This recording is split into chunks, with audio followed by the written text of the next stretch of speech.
मिरजेत मोहरम सणाला धार्मिक वातावरणात सुरुवात झाली आहे. हजरत ख्वाजा शमना मीरा साहिब दर्गा आणि बाराई इमाम दर्गा येथे विविध धार्मिक कार्यक्रमांचे आयोजन करण्यात आले असून 23 जून रोजी पहिली पंजाब भेट पार पडणार आहे.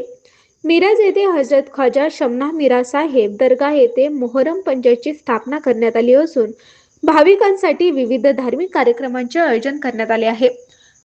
मी असगर शरीफ मसलत हजरत ख्वाजा शमना मीरा साहेब दर्गा पुजारी मिरज या ठिकाणी मोहरमचे पंजाची स्थापना 17 तारखेला झाली असून उद्या मंगळवार 23 तारखेला संध्याकाळी 7:30 वाजता बारामाम दर्ग्यामध्ये पहिली भेट होणार असून मीरा साहेबाचे पंजे उद्या ठीक 3:30 वाजता बारामाम दर्ग्याला भेटीसाठी जाणार आहेत. तरी सर्व भाविकांना माझी नम्र विनंती आहे की सर्वांनी त्या ठिकाणी भेटीसाठी उपस्थित राहावे असे दर्गा खादिम जमाततर्फे आवाहन करतो.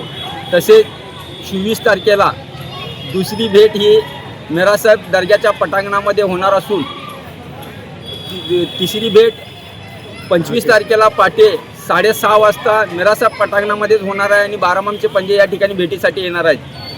25 तारखेला रात्री 9:30 वाजता मीरासाहेब दर्गा पटांगणामध्ये अलावा म्हणजे अंगाराचा कार्यक्रम होणार असून सर्व भाविकांनी या ठिकाणी वेळेवर उपस्थित राहावे असे आवाहनसुद्धा दर्गा खादिम जमाततर्फे करतो. आणि 26 तारखेला पहाटे 6:30 वाजता बारामाम दर्गा येथे मीरासाहेबाचे पंजे जाऊन त्या ठिकाणी भेट होणार आहे. शेवटची ती भेट असून त्या दिवशी 26 तारखेला दिवसभर पंजाची मिरवणूक बारामाम दर्ग्यात मीरासाहेब दर्ग्यापर्यंत चालू राहणार असून त्यावेळेला शरबतच्या गाड्या आणि अनेक आकर्षित असे गाड्या सजून या ठिकाणी सर्वजण सहभागी होणार आहेत.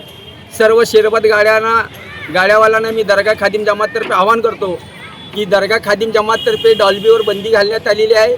तसेच फिल्मी गाणीसुद्धा लावण्यास या ठिकाणी बंदी आहे. खास करून स्पीकर लावून कवाली लावून या ठिकाणी शरबत गाड्यांनी सहभाग घ्यायचा आहे असे दर्गा खादिम जमाततर्फे आवाहन करतो.